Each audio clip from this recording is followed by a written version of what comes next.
ఈరోజు బైబిల్ ధ్యానం. సమృద్ధి అయిన కృప యొక్క క్రియ. దేవుడు జీవము కలిగి చలించు వాటిని జలములు సమృద్ధిగా పుట్టించునుగాకని, పక్షులు భూమిపైని ఆకాశ విశాలంలో ఎగురునుగాక అని పలికెను. ఆదికాండము 1వ అధ్యాయము 20వ వచనము. జలములు కృపను చూపుచున్నవి. మనలో ఉన్న దేవుని కృప చలించు జీవులను అమితముగా పుట్టించగలవు. చలించు జీవులు అనగా విమోచింపబడిన ఆత్మలే. విమోచింపబడిన ఆత్మలు దేవుని మహిమ కొరకు లోకమునే కదిలించగలవారై ఉన్నారు. జీవము కలిగినవి అనగా సమృద్ధి అయిన కృపను పొందుట వలన మనము విస్తారమైన ఆత్మలను పుట్టించగలము. ఈ ఆత్మలు గొలుసు చర్య వలె ఇతరులను కదిలించగల ఆత్మలను పుట్టింపగలరు.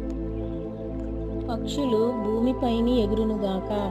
ఉన్నతమైన పరలోక జీవితమును చేయు ఆత్మలు సమృద్ధి అయిన కృప వలన రూపింపబడుదురు. అట్టి జనులు యేసు వచ్చినప్పుడు సులభముగా ఎగిరిపోవుదురు.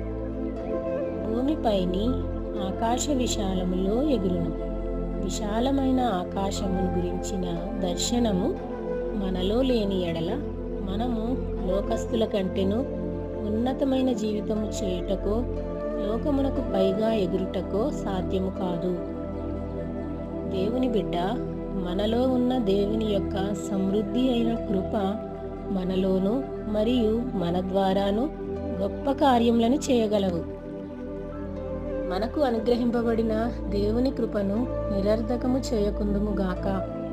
అపోస్తులుడైన పౌలు వలె మనము కూడా నాకు అనుగ్రహింపబడిన ఆయన కృప నిష్ఫలము కాలేదు అని అంతములో చెప్పగలిగినట్లు మన స్వయమునకు మనము మరణించుచు దేవుని కృప మన జీవితములలో క్రియ చేయునట్లుగా చోటిచ్చదుముగాక.